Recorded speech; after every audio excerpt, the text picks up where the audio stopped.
দর্শক, পররাষ্ট্র উপদেষ্টা ডক্টর তৌহিদ হোসেনের চীন সফরের খবর জানাতে চীন থেকে ফোনে যোগ দিচ্ছেন তৌহিদ শরৎ। তৌহিদ, বাংলাদেশের পররাষ্ট্র উপদেষ্টা মোহাম্মদ তৌহিদ হোসেন যখন চীন সফর করছেন তখন দেশে গণমাধ্যমে জল্পনা চলছে যে দুই দেশের মধ্যে তিস্তা চুক্তি হতে পারে। এ সম্পর্কে আপনার কাছে কোনো তথ্য আছে কিনা? এছাড়া বাংলাদেশের উপদেষ্টার সফরকে চীন যথেষ্ট গুরুত্ব দিচ্ছে বলেই মনে হচ্ছে। তো এই গুরুত্ব দেওয়ার পেছনে কথা আসলে কি, বা অর্থাৎ কেন গুরুত্ব দিচ্ছে বলে মনে হয় আপনার?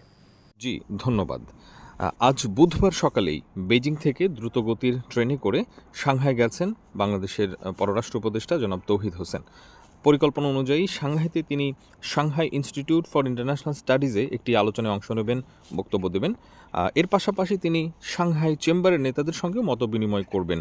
এরপর আজ তিনি বৈদ্যুতিক গাড়ি, রোবোটিক্স ও কৃষি প্রক্রিয়াজাতকরণ কারখানাগুলো ঘুরে দেখবেন, পরিদর্শন করবেন, এমনটা আমরা আগে জানিয়েছিলাম। তো আপনি যেটা জানতে চাচ্ছেন, তিস্তা চুক্তি বা এই জাতীয় প্রকল্প নিয়ে বাংলাদেশের পররাষ্ট্র মন্ত্রণালয় কিংবা বেইজিংয়ের বাংলাদেশ দূতাবাস এখনও কোনো তথ্য জানায়নি। তবে যেমনটি আমি আগেই বলছিলাম, গতকাল মঙ্গলবার চীনা পররাষ্ট্রমন্ত্রী ওয়াং ই এবং বাংলাদেশের পররাষ্ট্র উপদেষ্টা বেইজিংয়ে দ্বিপক্ষীয় বৈঠক করেছেন।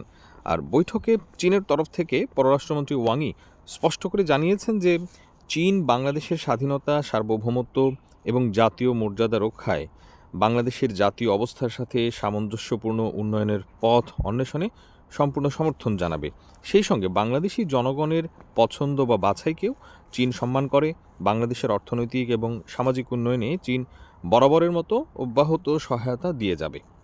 আর এই সফরটিকে চীন বিশেষ গুরুত্ব দিচ্ছে, তার দুটি কারণ রয়েছে বলে আমি মনে করি। তার একটি হলো, আপনারা জানেন যে দক্ষিণ এশিয়ায় বাংলাদেশি প্রথম দেশ হিসেবে চীনের মেগা প্রকল্প বেল্ট অ্যান্ড রোড ইনিশিয়েটিভে স্বাক্ষর করেছিল, সমঝোতা স্মারক বা এমওইউতে স্বাক্ষর করেছিল।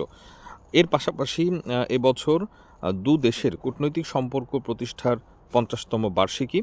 চীন বাংলাদেশের জনগণের সঙ্গে আদান প্রদানের বর্ষ হিসেবে এ বছরটিকে উদযাপন করতে চায়। বিভিন্ন কর্মসূচি ইতোমধ্যেই ঘোষণা করা হয়েছে।